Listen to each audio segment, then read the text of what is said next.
¿Está bien? Bueno, la idea acá es, preguntarte, conocerte mucho, ¿verdad? Conocer tu obra, lo que estás haciendo. Y bueno, entonces vamos a indagar más en tu vida y bueno, en la de la comunidad. Comenzamos. ¿Cómo surgió tu vocación? Más o menos a qué edad. Sí, empieza. Bueno, Así arrancamos. Buenas noches. Bien. Vocación a hermano franciscano.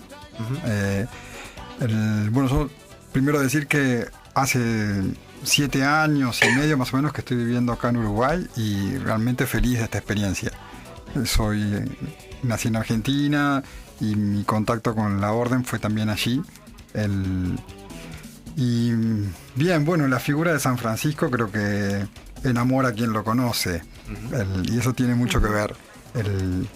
Y tuve la posibilidad de estudiar en un colegio que pertenece a la orden, pero era el colegio que mis padres, cuando pasamos por ahí, nos decían que nos iban a mandar ahí porque ahí había curas que te hacían rezar sobre maíz y todo, porque nos portábamos bastante mal. Entonces, ese era como el lugar. Claro, cuando éramos chicos eran esos comentarios que a veces pasan cuando ya desbordás a tus padres. Pero porque no sabíamos que era un convento eso, pero nada más. Y después resultó ser el colegio donde fui a hacer el secundario y fue una experiencia maravillosa. Un colegio muy especial, que se tenían clases en el parque, grupos chicos, nos conocíamos todos de primero a quinto año. Fue todo muy lindo. Yo tengo el recuerdo más lindo de aquellos años y ahí también conocí esta figura de San Francisco. Y había un sentido comunitario fuerte en el colegio. O sea, el primer impacto fue ahí, en esa comunidad de colegio, y ahí después también conocer a los frailes, muy cercanos, muy a la mano. Me fue conquistando, porque yo venía de una parroquia del clero. Claro. Toda mi experiencia de iglesia era una parroquia también muy linda, o sea, con sentido... Era muy afín, si bien era del clero secular. El sacerdote que estaba en ese tiempo era de mucho compromiso con los más pobres, de mucho trabajo por construir la comunidad, así que digamos eran bastante afines. Claro. Las experiencias, pero ahí empecé con un grupo de prejóvenes, después seguí en catequesis, seguí también en el grupo juvenil, pero no fue ahí donde fue la pregunta vocacional. Ahí sí era toda una cuestión de crecimiento espiritual y de todo un planteo de teología muy latinoamericana, liberadora. Pero fue en el ambiente ahí del colegio o vinculado a los frailes que en un momento se planteó, ya con 17 años, alguien se anima y te pregunta, ¿qué vas a hacer de tu vida? Exacto. Y alguno se anima más y te dice, ¿y qué lugar tiene Dios en ese proyecto de vida?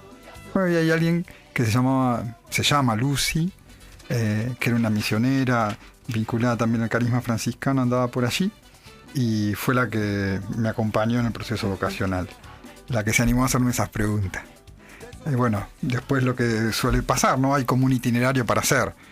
Te invitan a un retiro que tiene esa perspectiva, ¿no? Entonces un retiro de varones, que estamos con algún cuestionamiento y así fue. El primer retiro lo viví muy intensamente, pero no le dije nada a nadie. Eso me costó que casi no me invitan al segundo, porque como no le había dicho nada, era demasiado íntimo. Está bien. Pero hasta que me dijeron, mira que si no hablas, al segundo no te invitan. Claro. Entonces, ahí dije sí, que realmente había sido muy movilizador para mí y que sí, que lo estaba considerando una vida de consagración. Es 18 años, yo entré a los 19, casi a los meses después de haber cumplido 19, entonces en mi casa estuvo todo bien, pero el planteo, para algunas cosas parece que te ven como muy joven. Claro. Pero no querés terminar de estudiar, yo había empezado a estudiar magisterio. Sí. No, si es ahora y si no, no será. Sí. Y y ahí fue. Y los frailes vivían, yo soy de una ciudad y del Gran Buenos Aires, del oeste, Moreno, ahí mismo estaba la primera casa. Mi familia vivía en el centro de la ciudad y los frailes vivían en la periferia, digamos, en un barrio que sería como de zona roja, así, zona media peligrosa. Así que también eso fue como, para mí era como un contenido bien franciscano. Era una opción que se hacía carne, o sea, había que... Se vivenciaba, ¿no? Como... dejar el centro, ir a una zona que hasta por la gente que era la gente con la que yo, familiares y todo, la tenían vista como una zona así realmente marginal. Aunque en la parroquia siempre había habido una propuesta de acercamiento, de compromiso, de trabajo, de promoción. Pero no es lo mismo ir los sábados que irse a vivir. Claro. Y bueno, para mí esa etapa que se llama postulantado fue muy, muy especial. Yo lo vivía como muy franciscano. Tal vez de tal ideal, ¿no? Porque uno a esa edad suele idealizar. Pero está bueno porque acompaña esa época de enamoramiento, donde vos tenés que sentir que tocas el ideal en algún momento, hay que tocarlo. Entonces, bueno, para mí fueron años muy lindos. ¿Y en qué se basó ese enamoramiento? ¿Qué te enamoró de Cristo? Bueno, ese es el punto. Que si no hay una experiencia donde vos lo sentís vivo y presente, no hay fundamento, digamos. No hay piedra donde apoyar. Tiene que estar esa experiencia. Y los retiros ayudan, ciertamente, para poderlo vivenciar, para sentir, para que no sea una idea de que Él está vivo, de que Él te llama, para que sea realmente una vivencia, esa que eriza la piel, esa que te hace brotar las lágrimas, que busca de que estés solo, en silencio, porque lo estás viviendo, lo estás sintiendo. Yo me acuerdo en el colegio, ahora cambió, pero había una parte contra el cerco, así en la calle, que había unos eucaliptus. Y entre un eucaliptus y otro se hacía como un pozo. Y yo tenía como un rincón ahí. O sea, me apoyaba en ese eucaliptus, me quedaba. Y era mi templo ese lugar. Al aire libre, pero, o sea... cuando sentís eso, vos sentís que te quiere para Él, que quiere que estés con Él. Y bueno, con los momentos difíciles ahora a los 42, vuelvo a esas imágenes. Ya no hay eucalipto, no hay... Claro. La realidad es muy distinta. Es más, los cortaron los eucaliptos esos. Bien. Pero la imagen sigue viva. Me acuerdo una vez, haciendo otra etapa, que es el noviciado, en otra ciudad también de la provincia, estábamos cerca de un monasterio de las hermanas trapenses. Ahí íbamos una vez al mes ahí y pasábamos el día y teníamos un momento con el hermano Hospedera. Franca se llamaba, la que estaba en ese tiempo, ¿no? Y me acuerdo que ella en una de esas charlas nos decía de volver al primer amor. Y bueno, yo tenía momentos del primer amor.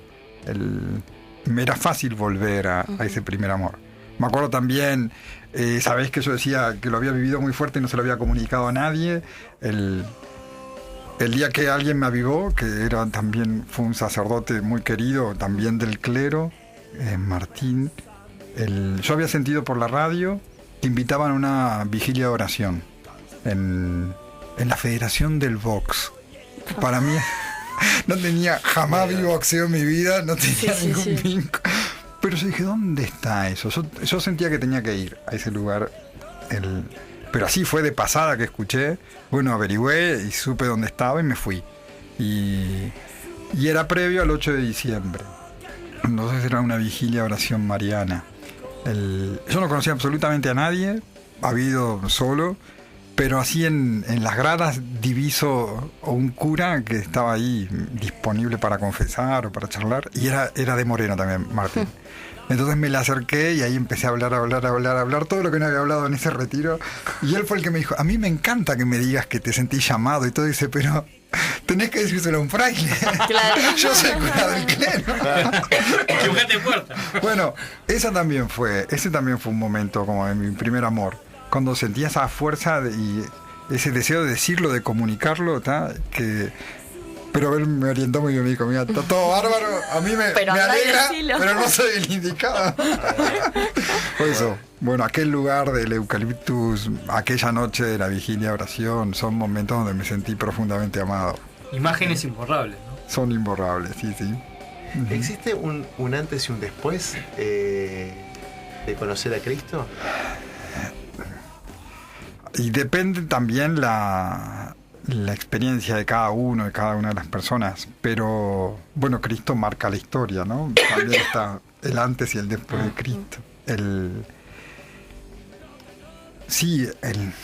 A ver, yo tenía como la diferencia entre Argentina y Uruguay. A mí me impactó mucho cuando vine acá y había una cuestión en la cultura que no estaba presente. O sea, para mí era natural que la gente rezara o conociera una oración. O sea, había un entorno familiar y cultural donde estaba presente lo religioso y particularmente, bueno, en este caso la religión cristiana y con la confesión católica.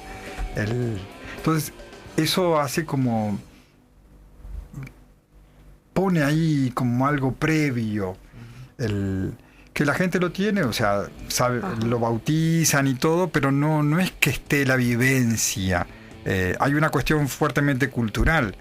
Entonces, por eso digo, puede uno conocer a Jesucristo, haber abrazado la fe dada por los padres y los padrinos, ¿no?, en el bautismo, pero llega un momento donde se da esa confirmación, esa vivencia personal. O sea, yo creo que eso sí marca un antes y un después. Ahí uno recupera el bautismo, todo lo comprende, claro, lo vive, lo quiere vivir más radicalmente, como es la razón de la vida consagrada. Pero a eso sí marcaría un antes y un después. O sea, pero se recupera también lo previo, que te dieron tus padres, que te dio la cultura. Claro. Exacto. Claro. Perfecto. ¿El pasaje bíblico más significativo que te haya tocado más? Uy, a ver. Porque no... Puedo decir uno Puede ser también algo en relación a Francisco, ¿verdad? No, pero a mí me quedó una anécdota que tiene que ver con un pasaje bíblico. O sea, allí en la Argentina, en distintas comunidades, trabajé mucho en catequesis familiar. Me gustó mucho esa experiencia. Cuando funciona es una experiencia muy linda, ¿no? A veces después se va haciendo tantas concesiones que termina haciendo cualquier cosa en una catequesis familiar. Pero cuando funciona es muy interesante. Y me acuerdo en un encuentro, yo obviamente no era matrimonio guía, ¿no? Sí estaba con los matrimonios guías. Y con un encuentro con los padres se preguntó esto mismo. Y un señor dijo, hay más alegría en dar que en recibir. Y todos los catequistas, todos nos miramos y dijimos, ¿qué evangelio leyó este hombre? Porque nadie la tenía esa frase. Y era de San Pablo, sí. Y me quedó, dije, sos un ignorante y está bueno. Porque al principio me sonaba más a un refrán que pudiera estar en el evangelio. Y bueno, y estaba. Fue un grato descubrimiento. Y creo que sí, que también es como permite que lo viva también gente que no confiesa nuestra misma fe, ¿no? Esta convicción de que hay más alegría en dar que en recibir. Esa me quedó por esa anécdota. Que es como un mensaje para todos. Claro. Sí, y después son las parábolas de la misericordia, sí, todo lo que muestra la humanidad de Jesús y el encuentro con la debilidad humana, ¿no? Y ese amor que supera la miseria más grande que uno pueda expresar. Y eso, y poder ponerse de ese lado, ¿no? Porque, digamos, culturalmente, por educación y todo, uno siempre busca ponerse como en los buenos lugares. Es difícil verse en el rol de los malos. Y el Evangelio ayuda en eso, ¿no? Porque uno se puede poner ahí porque tiene la ayuda de ese Jesús que es profundamente humano, misericordioso, que comprende y te dice, bueno, si descubriste esto, ve y no peques más. Y no hay pasaje donde vuelva uno que no pudo sostener ese pedido de Jesús y le diga, yo te dije, no peques más y ahora volviste. No aparecen esos pasajes. Claro. Me resulta interesante. O sea que Jesús nos lo pide, pero también conoce de nuestra debilidad y creo que volvería a hacer lo mismo, ¿no? Vuelve a ofrecer su